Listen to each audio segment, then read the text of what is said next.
Gikan ko sa post office nagkuha sa akong order ng DJI Osmo Mobile 7P. Mani ang bagong model karon sa 2025. Pag-abot na ko sa balay akong open ang box. Gahi po rin box adyo masulong dikit sa online din hang gipalit kay ano kay time at city. Good ka busy sa work. Busy ko sa work. Then, wala ko time. Kaya ko hindi ko mo duty. Usay hapon akong puli. Mali ang kwanday. DJI Osmo Mobile 7P. Mali bagong gawas ron. New model sa 2025. Siguro, ako man kanang mahal magpalit ng 11,000 pesos. Siguro barato para sa uban. Naka double seal din yung pagkuana ni sa box. So it means new. Kanjo dyan. Gitarong kan ba. Pero so far there is no way magudyo ko ang kabating nga na yung mga watugkuan, mga order nimo o mga sa galing sa mga post ni mga kuan. Post ka ng box nimo wala man sad.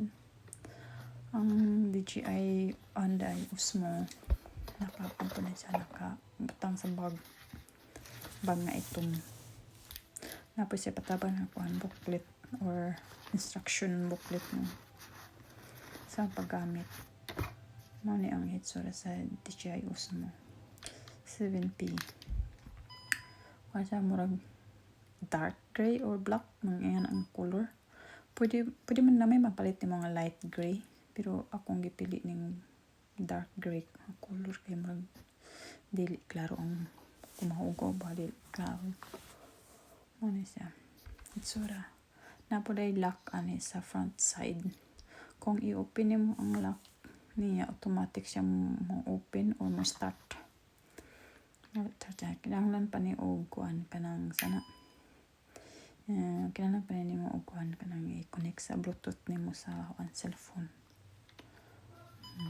Gahi siya. Di ka tampo pag-open ka kasi maguba. Ang kuan di ani kining white box mo ni ang soda ni ang kuan kanang extra built-in camera sensor o kuan wire charger ni sa o kuan pod kanang holder sa kuan sa cellphone kini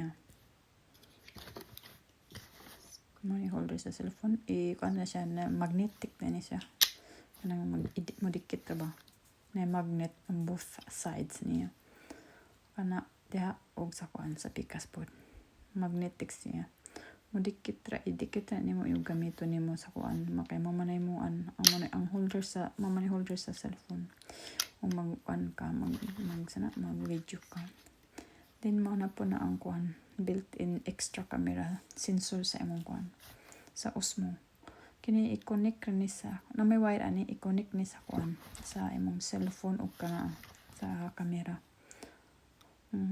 ana idikit wala pa magnet pod siya inigbutang ng so mo dikit jud sa pagkatugahi kanang ang kusog siya mo magnet ba so inig ko niya na mga daghay tuslo ko ana so di ko magpatakaw tuslo kay basig magguba na inoon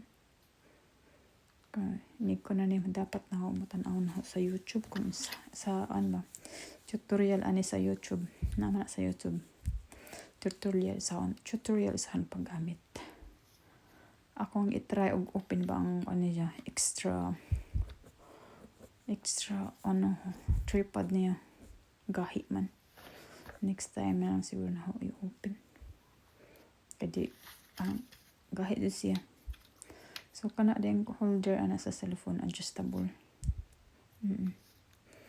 kana po diyang kuan gahi po din tanggalo po diyang kuan built-in camera gahi tanggalon pero umaanad na siguro ka madali ra ni maanad na kagamit then ang wire mo ni ang charger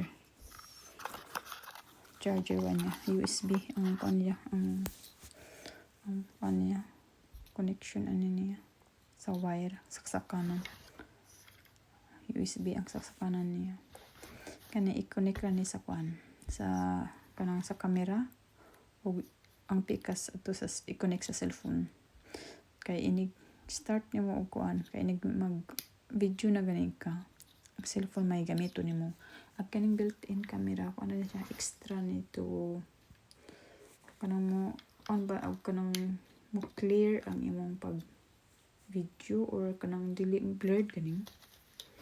Kana mag-usahay nga or mo focus dai ining video nimo. Kung gusto nimo nga ikaw ra ang dapat i-focus sa camera o pag video nimo unay ang mo kuan mo focus sa imong kuan pag take of video. Kaya naman ko uban nga inig nabasa isay nga inig video na to mag blurred. So maura to salamat.